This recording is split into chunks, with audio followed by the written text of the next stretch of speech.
Sa episode na ito, chill mode lang tayo sa Sagada. Papasyalan natin ang ilan sa mga kilalang attraction gaya ng Sagada Cellar Door, Sagada Weaving, at ang St. Mary's Episcopal Church. Let's go! Best lang pala mga gamit yung running. Okay! Versus Crocs na.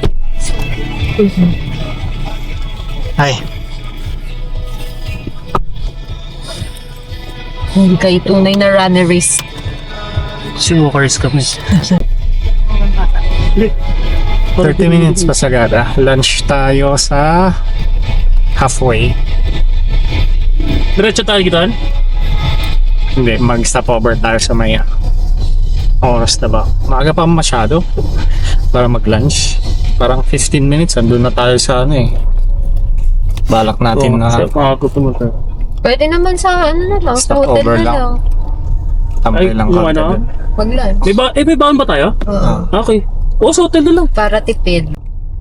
Dito tayo ngayon sa boundary pa rin ng Bontoc. Pero since maaga pa masyado para magsagada, tatambay lang muna tayo saglit. Ito yan sa may tulay.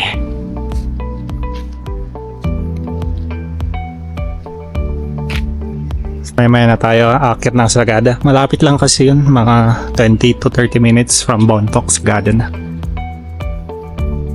Mag-lunch sana tayo dito pero busog pa eh. Mamaya na lang.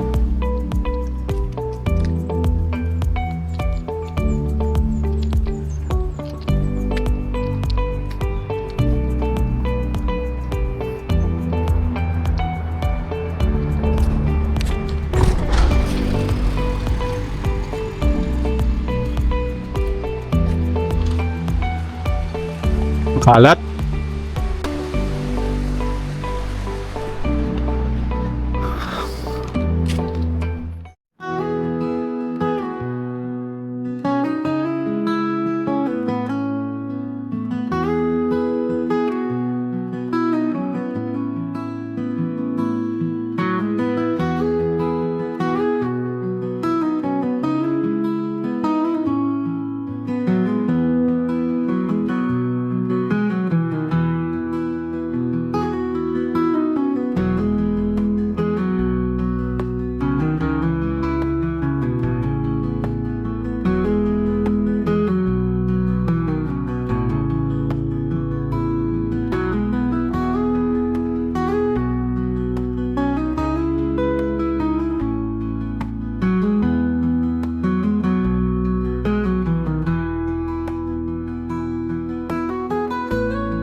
Sagada. Sagada, welcome to Sagada Province.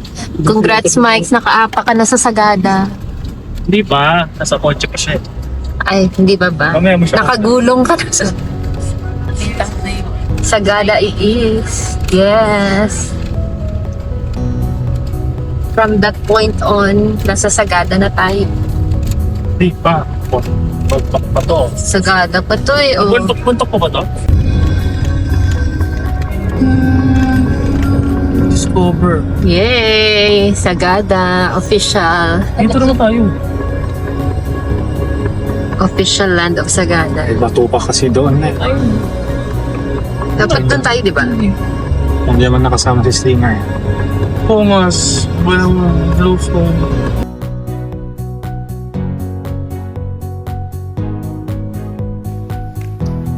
Sagada na tayo. Check-in tayo sa reception. Dito tayo sa Welcome to Labanet. Labanet. Lodge Labanet.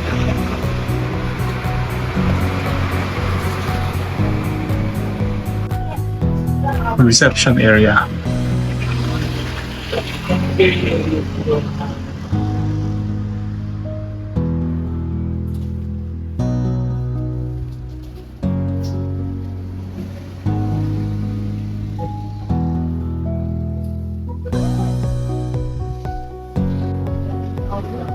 Ito yung accommodation natin. At ito ang view. Oh. Yan yung church. Anglican Church.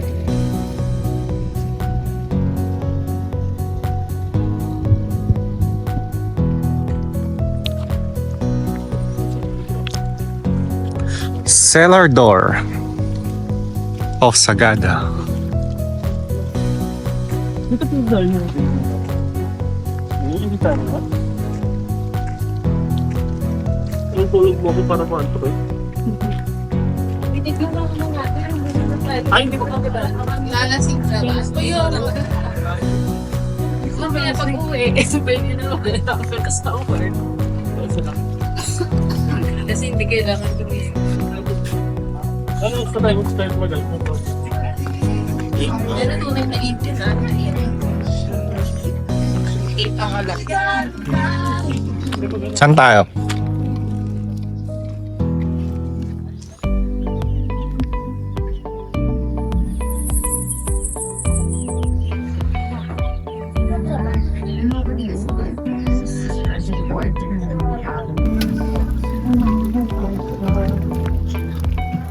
Andito tayo ngayon sa Sagada Cellar Doors. Sikat dito yung mga flavored beers nila.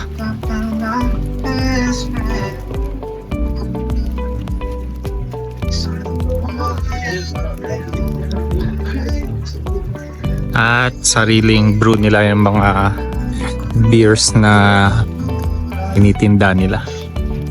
Homemade. And umuulan ngayon kaya walang nakapwesto dito sa labas. Actually, so okay lang naman yung ulan. Pampadagdag lamig. So, andun tayo sa loob. Ito yung tindahan nila. Yan, bonfire area. Mukhang walang magaganap na bonfire ngayon kasi umuulan din. Ewan ko lang mamayang gabi kung titigil siya. So, very chillax place.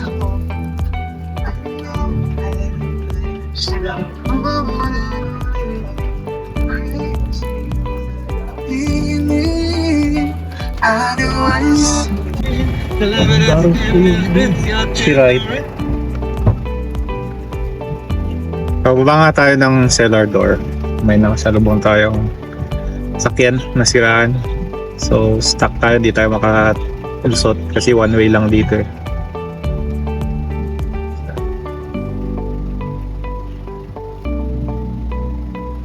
Umuulan pa naman. Hindi natin alam kung maayos agad to.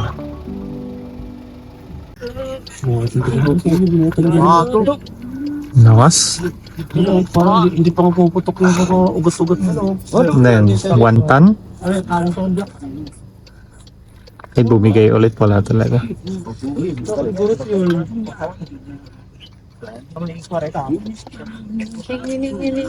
May nabali sa ilalim eh. Kaya natanggal yung gulong sa harap.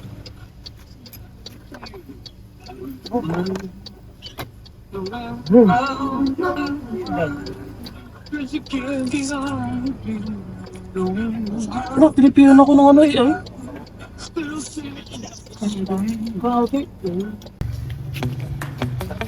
Time check. Na 7:57. Dinner tayo dito sa Slab House Restaurants. Isang oras din tayo na stuck doon sa pababa ng cellar door. Hello, sorry. Sorry. Bakit ka natatawa? Nagsitakbuhan sila eh. Sino? Yung sina ate. Nakita nila nag-video ako nagsitakbuhan.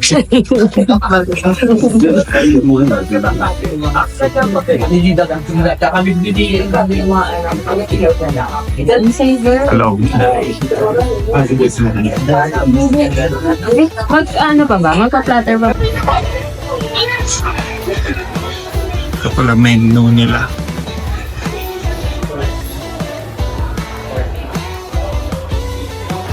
Yung susunod na yun sa baba.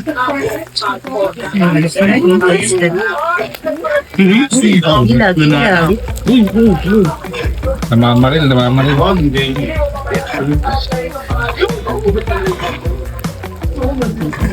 Kakatapos lang natin mag-dinner and coffee break muna. Coffee time. Dito tayo sa Tam Tam Cafe. Menu nila.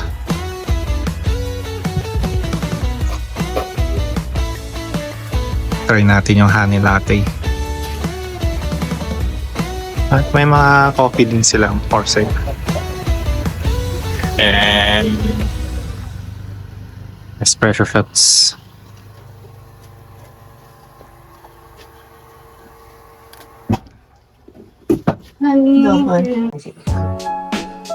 Good morning, internet. Ngayong araw, sumaging cave tayo. Tapos lang natin mag-prepare. Check lang natin mga essentials natin. So ito yung sumaging cave essentials natin. At wala tayong ibang dadalhin, kundi ito lang. So plastic labo, lalagyan natin ng pera at yung battery. So yan. Uy, kita. Yan, plastic labo at battery. Pera plus pera, battery, lalagay sa plastic labo. Tapos camera, ilaw, headlight. Tapos tripod, body mount ng camera.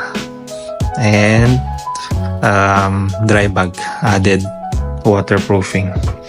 Expected na mababasa tayo pag pasok ng cave.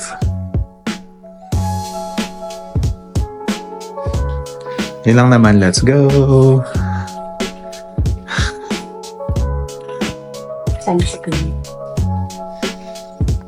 Hello! Punta tayo ngayon sa tourism office para mag-register. First agenda for today.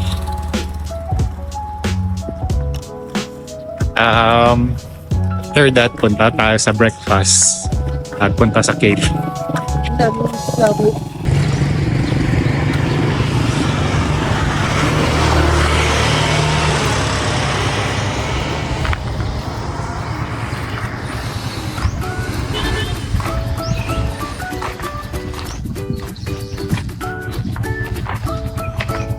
Dumating tayo kahapon dito, mga alauna, pero dumiretso tayo na accommodation at natulog. Mga alas 5 na nagising, tapos diretso sa cellar doors mga 5 PM.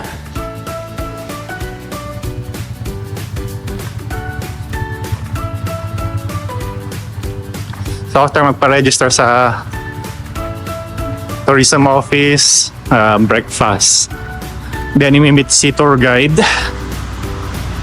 At after i-meet si tour guide, sumaging cave.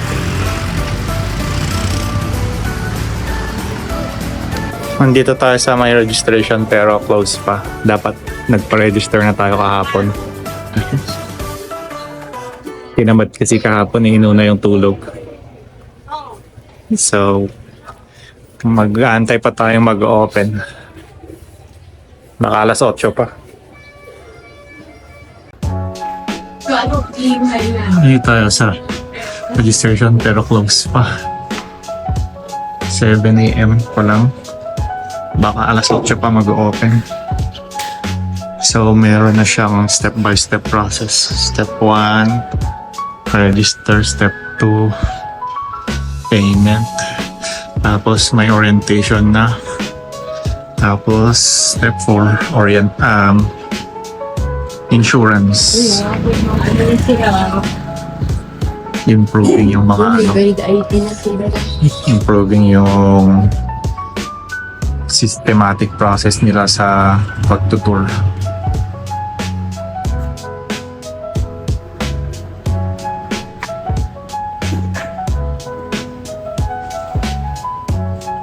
Yun na ng QR code nila ako sa pinto. Magiging 700 by April yung fee. Guide fee.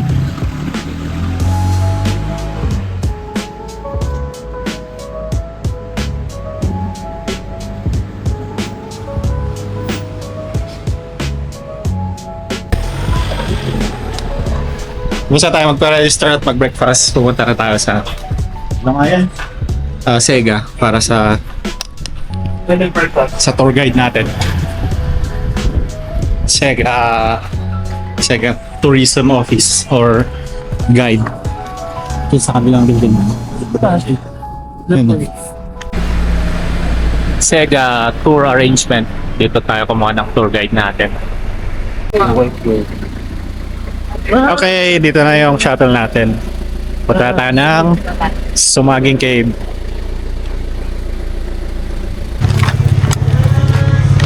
Dito tayo sa pababa ng Sumaging. Let's go! Ang pag-explore nga pala sa Sumaging Cave ay aabutin ng mahigit kumulang 1 to 3 hours mula pagpasok at paglabas ng cave. Dahil dito, magkakaroon tayo ng hiwalay na episode para sa Sumaging Cave Spelunking. Abangan nyo ang episode na ito at sigurado na ma-enjoy nyo ang panunod dito. Success! Success! Nakabalik na tayo ng accommodation. Nakabalik mo po! Pero malang nagpupol.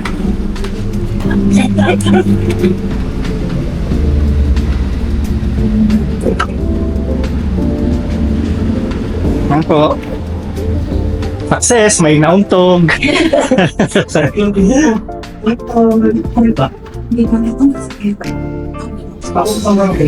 Lunch time. Time for lunch. Sarap ng lumpia.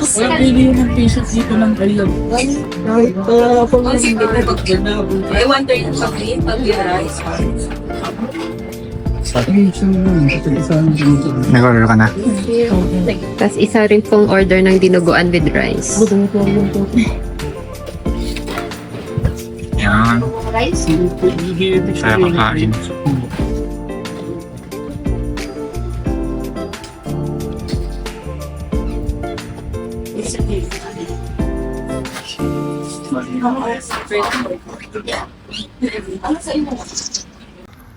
After lunch,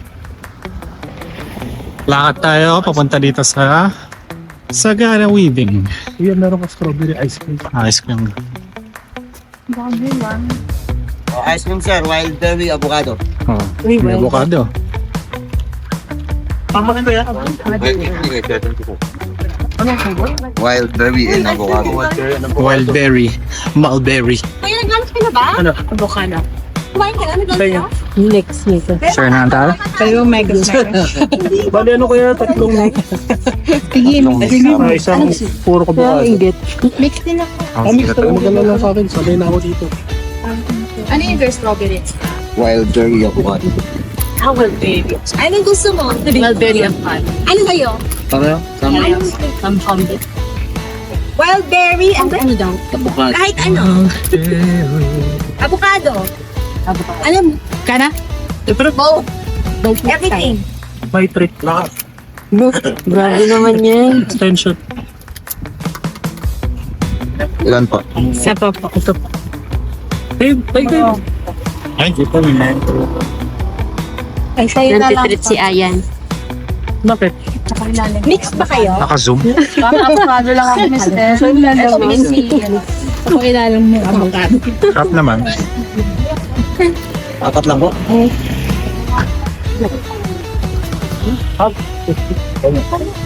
Ano kayo? Sabi, sali ka tayo. Huwag yung muna nila. Ay, di ba? Video to ah. Picture yun na lang. Sa video ako eh. Hindi, mag-point Sino man, dinidilaan agad eh. Sorry ah. Ikaw na yung picture. Ay, kala ko sa asal. 1, 2. Ang sakit kumiti. Kita lahat.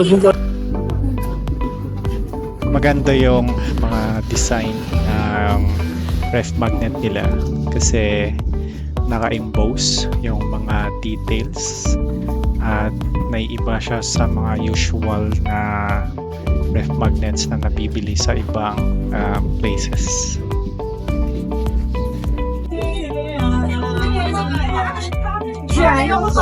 Dito na dito niya mismo tinatahi yung mga products sa Sagada Weaving.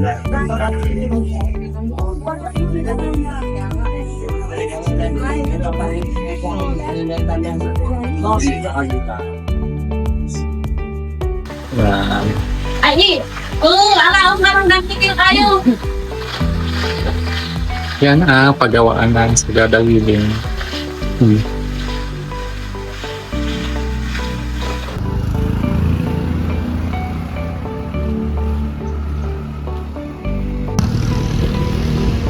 Next sa item natin ay kumain ng yogurt dito sa Maurice Yogurt, which is home of the yogurt. Which is masarap din ang yogurt dito. Yogurt.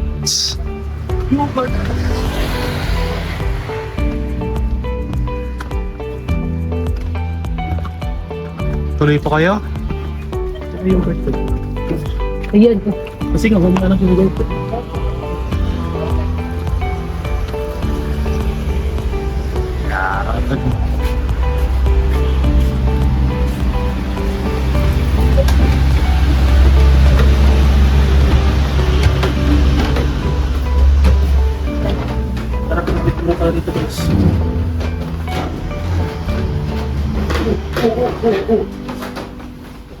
Anong gusto nyong yogurt?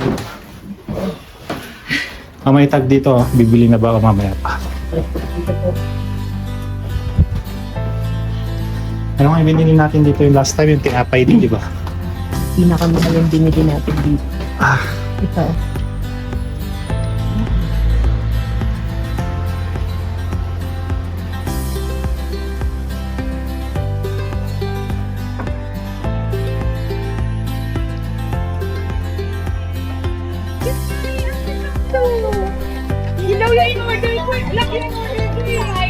okay, sa Anglican Church.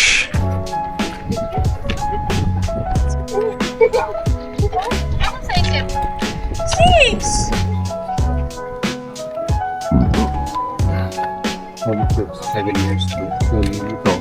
More than century na siya. This is from the American missionaries, kaya hindi tayo Katoliko. It's Anglican, Protestant.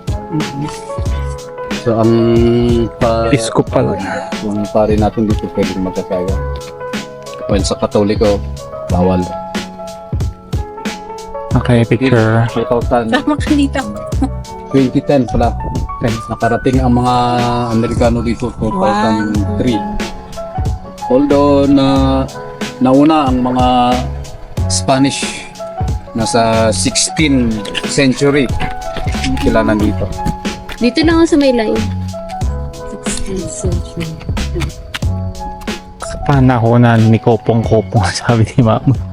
Ayun naman. 1, 2.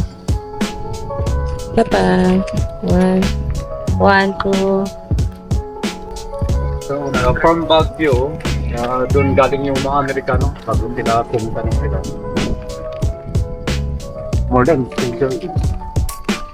Sa ano naman, yung Spanish naman, were here still 1700 pero hindi nila nasakop ang sila. So, dito sila nakapagtenta na sila.